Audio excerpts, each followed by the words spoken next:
এখানে আমি যে বাড়িতে তৈরি করেছি সেটা আমি 1 চামচ এখানে দিয়ে দিচ্ছি।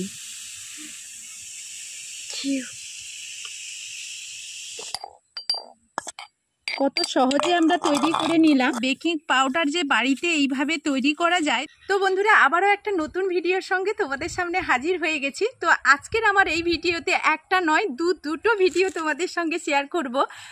আজকের আমি তোমাদের প্রথমেই দেখাবো বেকিং পাউডার কিভাবে তৈরি করতে হয়, আর 2 নম্বর টিপস আমি তোমাদের দেখাবো কিভাবে বাড়িতে আমরা ইনো তৈরি করে ফেলবো। এই দুটো জিনিস আমরা বাজার থেকে পেয়ে যাই, কিন্তু অনেক সময় পাওয়া যায় না, আর অনেক সময় কাজের তাগিদায় আমরা বাইরে বেরিয়ে এইসব জিনিসগুলো নিয়ে আসতে পারি না। কিন্তু বিভিন্ন রকম খাওয়ার থেকে শুরু করে টিফিন তৈরির ক্ষেত্রে এই বেকিং পাউডার আর ইনো দুটোরই প্রয়োজন হয়।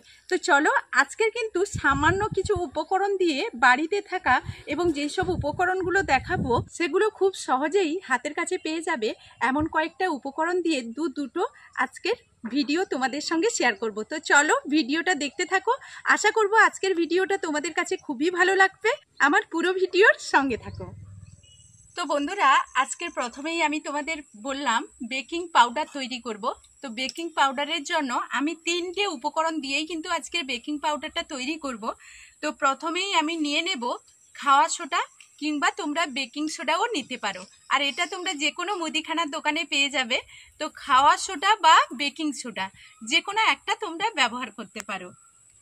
তো এখানে আমি খাওয়া সোডা 1 চামচ নিয়ে নেব, চামচ ভর্তি করেই নেব, আর সবগুলো উপকরণ কিন্তু এই চামচ মেপেই নিতে হবে। এবার আমি যেটা নিয়ে নেব কর্নস্টার। তো এটাও তোমরা মুদিখানার দোকানে কিংবা অনলাইন থেকে খুব সহজেই পেয়ে যাবে। তো যেখানে আমি বেকিং সোডা বা খাওয়া সোডা 1 চামচ নেব, সেখানে এটাও 1 চামচ নেব। তো খাওয়া সোডা 1 চামচের সঙ্গে কর্নস্টারও 1 চামচ আমি মিশিয়ে দেব। তো এখন আমি দিয়ে দেব ক্রিম অফ স্টার্টার। তো এটাও তোমরা মুদিখানার দোকানে কিংবা অনলাইন থেকে পেয়ে যাবে। তো আমি খাওয়া সোডাটা মুদিখানার দোকানে পেয়ে গেছি, আর দুটো জিনিস যে ক্রিম অফ স্টার্টার আর কর্নস্টার, এই দুটো জিনিস আমি অনলাইন থেকে পেয়ে গেছি। এবার আমি ক্রিম অফ স্টার্টারটা এখানে 2 চামচ দিয়ে দেব।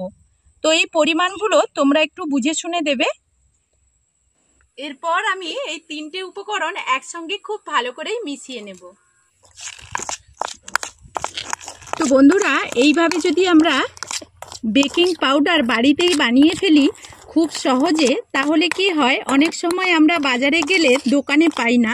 বিশেষ করে আমাদের তো ভীষণই এখানে অসুবিধে হয়। আর এই কয়েকটা জিনিস দিয়ে, সামান্য উপকরণগুলো দিয়ে আমরা যদি বাড়িতেই তৈরি করে রেখে দিই, তাহলে কিন্তু খুব সহজে আমরা যে কোনো কাজে লাগিয়ে দিতে পারবো। বেকিং পাউডারটা কিন্তু আমাদের অনেক অনেক কাজে লাগে। বিস্কুট থেকে শুরু করে আমরা কেক তৈরির ক্ষেত্রে বিভিন্ন রকম কাজে লাগে।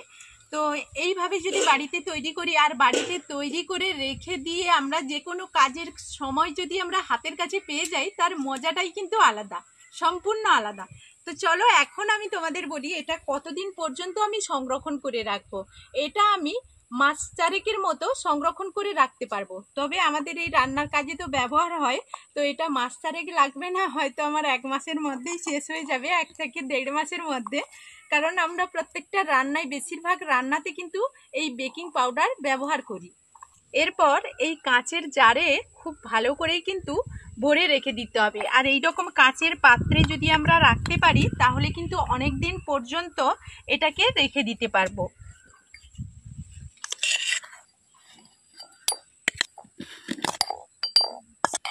কত সহজে আমরা তৈরি করে নিলাম। তো দেখো, হাতে তোমাদের একটু দেখিয়ে দিচ্ছি। ভীষণই বেকিং পাউডার যে বাড়িতে এইভাবে তৈরি করা যায়, তোমরা নিজেরাই ট্রাই করবে, তারপর আমাকে কমেন্টের মাধ্যমে জানাবে। সামান্য 3টে উপকরণ দিয়েই আমি কিন্তু এই বেকিং পাউডারটা তৈরি করে ফেললাম।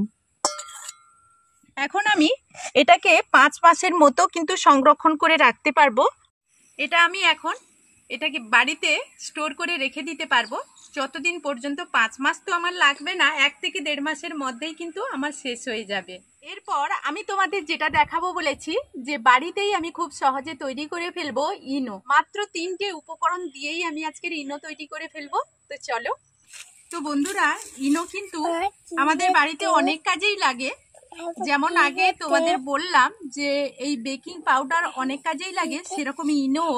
আর ইনো খুব কম সময়ে আর কয়েকটা উপকরণ দিয়ে হয়ে যাবে। এখন আমি প্রথমেই নিয়ে নিয়েছি এখানে সাইট্রিক অ্যাসিড। তো এটা তোমরা হয়তো বলবে যে এটা কোথা থেকে পাওয়া যায়। এটা সাইট্রিক অ্যাসিড নামে কিন্তু সবাই চেনে না, এটা কিন্তু টক চিনি বলে অনেকেই চেনে। বিশেষ করে মুদিখানার দোকানে এটা পাওয়া যাবে, না হলে অনলাইন থেকে আমাদের কিনতে হবে। তো আমি এই টক চিনিটা দিয়ে প্রথমেই কিন্তু একটা ভিডিওতে ভিনিগার তৈরি করা দেখিয়েছিলাম, আর সেটাই ছিল, সেটা দিয়েই তোমাদের দেখালাম। আর একটা কথা বলে দিই, এটা কিন্তু আমি কিনে নিয়ে আসিনি, একজনের ফুচকা দোকান থেকে পেয়ে গেছি। যখন এটা কোথাও পাবে না, অনলাইন থেকে ধরো আসতে দেরি হচ্ছে, তখন কিন্তু যাদের ফুচকা দোকানগুলো আছে ওদের কাছে যদি খোঁজ করো, এইটা কিন্তু এই টক চিনিটা ওরা ব্যবহার করে, ওদের কাছ থেকেই পেয়ে যাবে।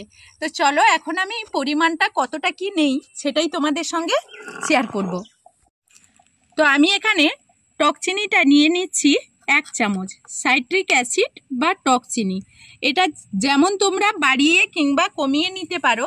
এটা আমি 1 চামচ নিয়ে নিলাম, নিয়ে এখন গুঁড়ো করে নেব। এখন এটা কিন্তু আমি শিলনোড়াইতে খুব ভালোভাবেই পেস্ট করে নেব।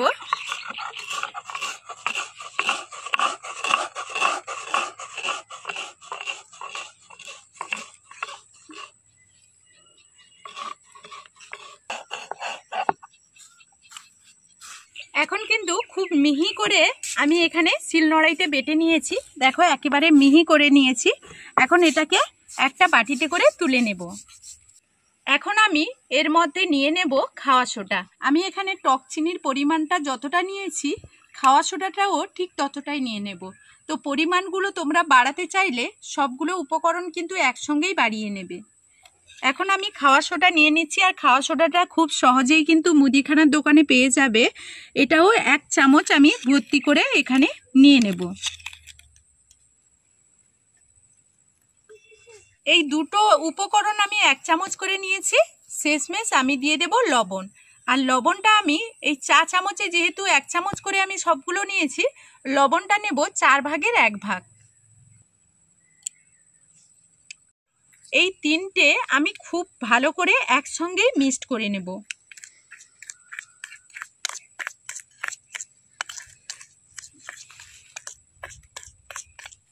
তো এখন এটা খুব ভালো করে মিক্সড করে নিয়েছি। এরপর আমি তোমাদের পরীক্ষা করে দেখাবো। আমি দেখো দোকান থেকে কিন্তু একটা ইনো কিনে নিয়ে চলে এসেছি, আর এই বাটিতে তৈরি করেছি আমি ইনো। এই দুটো আমি দুই জায়গায় দিয়ে তোমাদের দেখিয়ে দেব আমার বাড়ির এবং এই বাইরের কোনোটার মধ্যে কোনো পার্থক্য আছে কিনা। এখন দেখো আমি এখানে 2টো কাপ নিয়ে নিয়েছি। 2টো কাপের মধ্যেই আমি পরিমাণ মতো জল দিয়ে দিলাম। দোকান থেকে যে ইনোটা এসেছি সেটাই আমি দিচ্ছি, তোমাদের সামনেই আমি দিচ্ছি, দেখতে থাকো।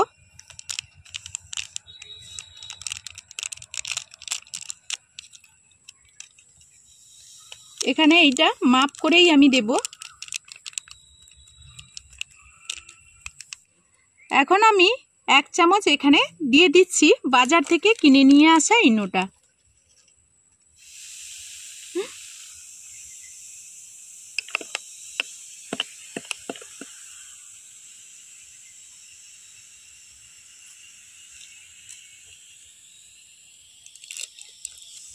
এখন এখানে আমি যে বাড়িতে তৈরি করেছি সেটা আমি 1 চামচ এখানে দিয়ে দিচ্ছি।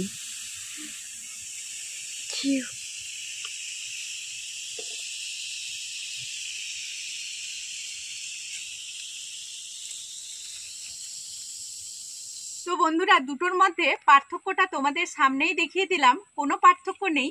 তো দেখতেই পাচ্ছ, আর বাজার থেকে যেটা কিনে নিয়ে এসেছি একটু কালার, তোমরা তো সেটা দেখতেই পাচ্ছ। আর এটা আমি বাড়িতেই তৈরি করেছি, কোনো অংশেই কিন্তু কোনোটা কম নেই। তো এইভাবেই কিন্তু বাড়িতে তৈরি, বরং দেখো এখনো পর্যন্ত এর কাজ হচ্ছে যতই নাড়াচাড়া করছি।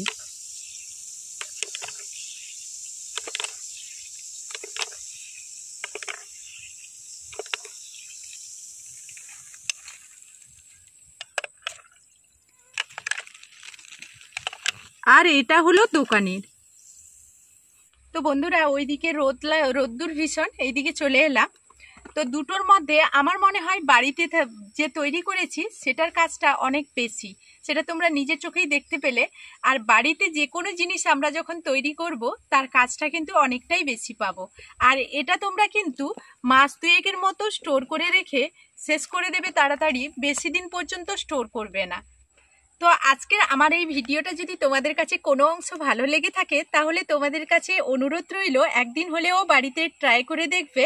আর এখনকার মতো এই ভিডিও থেকে বিদায় নেব, আবারও ফিরে আসবো নতুন কোনো ভিডিও নিয়ে। সবাই ততক্ষণ ভালো থাকবে, সুস্থ থাকবে, সবাই সবার পরিবারকে নিয়ে। এখনকার মতো বিদায় নিচ্ছি, টাটা।